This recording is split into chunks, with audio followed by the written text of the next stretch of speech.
What's up everybody, and welcome to the channel. Today we're going to be checking out this 2026 BMW 228 Gran Coupe. This one's finished in Alpine White with a sticker price at around $45,000. So what do you guys think of the baby BMW? Is it worth spending about 45 grand on one of these? Or you save like 15 grand and just get like a Honda Civic or something that is actually going to be similarly equipped, quite honestly. So underneath the hood of this one, you are going to get the 2-liter inline 4-cylinder turbocharged engine. This car is going to be making 241 horsepower with 295 pound-feet of torque. We do have a 7-speed dual clutch transmission, and this one is actually front-wheel drive, so that is going to be interesting to take a look at. Got a 13.7 gallon fuel tank, and you can get 27 in the city with 39 on the highway, and then curb weight is about 3,400 pounds. Take a look at the styling. I do see a lot of the BMW 8 Series, kind of that 8 Series Gran Coupe style, just in a compact baby BMW. You're going to see the nice LED headlights with a dark housing. They have the daytime running lights in them as well. And then you can see the gloss color for the kidney-shaped grille. You're going to see more of the gloss in the center with a safety sensor. I like this cool mesh design. And then we have active grille shutters. Active grille shutters down below, all the parking sensors, more black trim. You have your brake ducts, nice little opening on the side. I think it's a good looking car from the front. It has a little bit more of a sporty style to it. I like how the bumper protrudes forwards to give it a little bit bigger style. You're going to see some sleek lines throughout the bumper and the hood, just giving it that nice look. And then at the side profile, we have a cool set of 19-inch wheels. You have the upgraded M brakes. This car does have the M Sport package, so it's got a couple nice options. But cool wheels, sharp line around the front fender, got some gloss black down below on the side skirt, and then some sharp body lines throughout the doors. Body color mirror caps with an integrated turn signal. You have the gloss black, all black trim throughout the windows, and then a panoramic sunroof up above with some more gloss on the roof. Got your 2 Series logo, which is pretty cool. And then for the side profile, you can tell it's a compact car. This is the smallest BMW that you can get, but it has good profile, good proportions to make it look like a nice car overall. You're gonna see a gloss black spoiler. Kind of funny how they've made the writing for the first letter is actually a lot larger than the rest, so a little funky where it's just a big 228i, although they don't do the I anymore. But nonetheless, neat the way they've changed the font, which is funny. If you get the M version, it almost looks like it says M230, so interesting naming. You're going to see some gloss black down below with this cool little diffuser style, parking sensors, just a nice style overall. I mean, it's a good looking car for being the basic BMW. For the trunk space, you're going to press the button underneath the logo. We have a manual opening trunk, super simple. It's not the biggest car, so you're going to get a very small trunk in here, very flat load floor, storage on the right, extra storage underneath the floor at least. And then you can pull these levers, and that's going to pop the seats in the back, where we can then fold them down. So going in here, you can take a look at the seats. I also like how you can pull down the middle seat individually, so you can have a nice pass through. And then these are obviously going to pop downwards, giving you a good opening into the back, and they fold nice and flat. So from here, those are going to lock together. We have the headrest that you can pop up if needed and then put back down for driver visibility. And then you're going to see the armrest with cup holders, nice mocha interior, air vents, some plugs. I love the smooth and the perforated all throughout it. Pillarless doors, which is pretty cool the way they're all set up. Some soft touch material up above, more of this nice mocha, very large grab handle, and then some nice storage all down below that. Now, sitting in the back with the driver's seat at my height, I'm 5'11". I gotta say, this is a pretty cramped car. My knees do fit in the cutouts, but my head is touching the ceiling, even though we have a little bump in here. The seats are small. They definitely feel like they're not quite full-size seats. So this is gonna be a cramped back seat for a grown-up. I guess if you're looking at this size car, even a Honda Civic is having a lot more space than this. So this is for sure on the cramped side. Even Audi's A3 has a ton more space. So really cramped back seat. Honestly, not ideal to actually use for adults. And if you have a car seat in there, I guarantee you're gonna have to slide that seat a lot forward. So I probably couldn't actually drive it with a car seat behind me. But nonetheless, still a nice interior as far as the materials go. You got more of the soft touch, your memory seating, release handle. I do like all the mocha with all the colors and textures. Tons of storage, power seats as well. Got the M logo down below, even adjustable leg rest.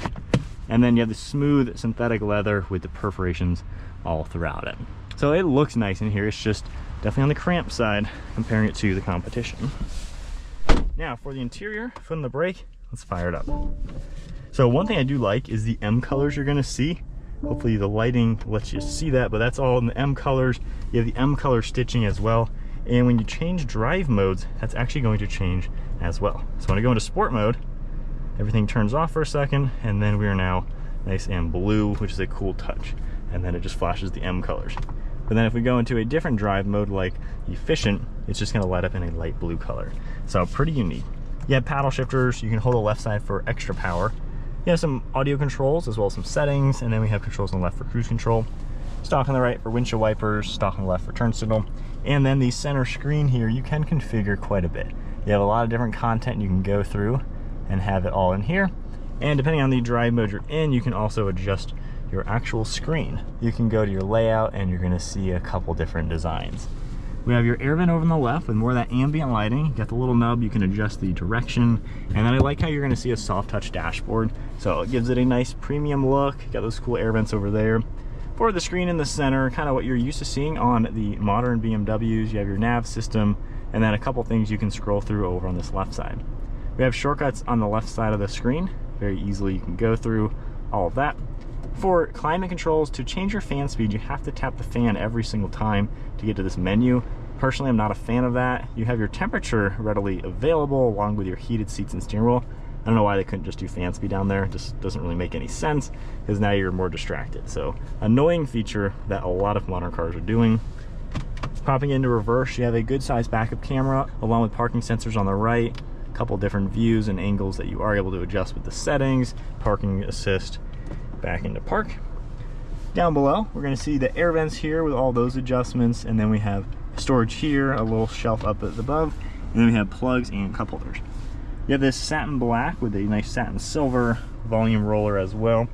More of the brown, and then popping that open, we have a lot of space in the center. Got a hidden push handle up here for the glove box. And then one last look at the interior. Overall, it's a nice interior. I mean, it has good use of materials for being the baby of the BMWs. It's definitely nicer than the generic brands. However, this is also a lot more expensive. But cool use of materials and it looks good. You have the massive sunshade, all your controls, and a frameless mirror. All right, so setting off now in the 228i. So being front wheel drive, honestly, right off the bat, get xDrive. You need this car in all-wheel drive. When you floor it, even just baby throttling it, not really pushing it, obviously being a brand new car, there's a lot of like torque steer though. Steering wheel wobbles like this when you accelerate. So front wheel drive, I don't know. I don't think you're really getting the true BMW experience if you're gonna get a front wheel drive car with, you know, nearly 300 pound-feet of torque the way this is set up. There's a lot of sporty front wheel drive cars out there like the Honda Civic Type R that have this kind of power and they don't do that. So I don't know, this is almost too much power, I think, and just not the right differential setup for it. So if we tone this car down, which most people buying this car are probably never going to go into sport mode anyway and just drive this like normal, it is a pretty smooth car. Overall, it's pretty quiet. You don't really hear any road noise at all. Absorbing the bumps very well. The seat is nice and comfortable. I do feel like I am definitely way too tall for this car. Like I want to have the seat farther and farther back and more reclined. I feel like I'm getting pushed forward by just the way the seat is set up. So I'm not all too comfortable sitting in here. However, the seat is very padded and plush. So it's got some good aspects to the way it kind of feels as a driver. Handling characteristics, the steering has a nice weight to it. And again, there is a lot of power to it. But like that wobble, that is not me doing that. That is just a car kind of finding its way. So a little interesting to have this kind of power with the front wheel drive like I mentioned.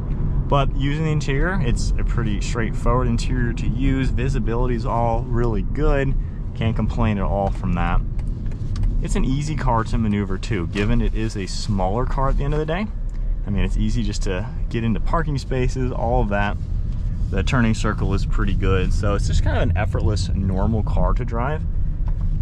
And being a BMW, you know, it has that refined feeling to where it doesn't feel like a cheap car. The build quality feels pretty tight. The way everything is just put together, it doesn't feel like it's just a chintzy tin can. So I like how you still have the BMW in this car, even for being the cheaper BMW, which again, cheaper, still a pricey car, I guess, for being a basic car. But in this drive mode, it's a bit more peppy than the efficient drive mode. And I'd say overall it does drive really good. Just if you're gonna push it, the front wheel drive just is gonna be a little funky for being a BMW. You know, BMWs are driver's cars, and to have one that's front wheel drive, to me it just kind of takes away from the really nice feelings that you get in the all-wheel drive version. But fundamentally it seems like a well put together car, just a very small car at the end of the day. So you're gonna lack a little bit of the size that more premium size Beamers are gonna have.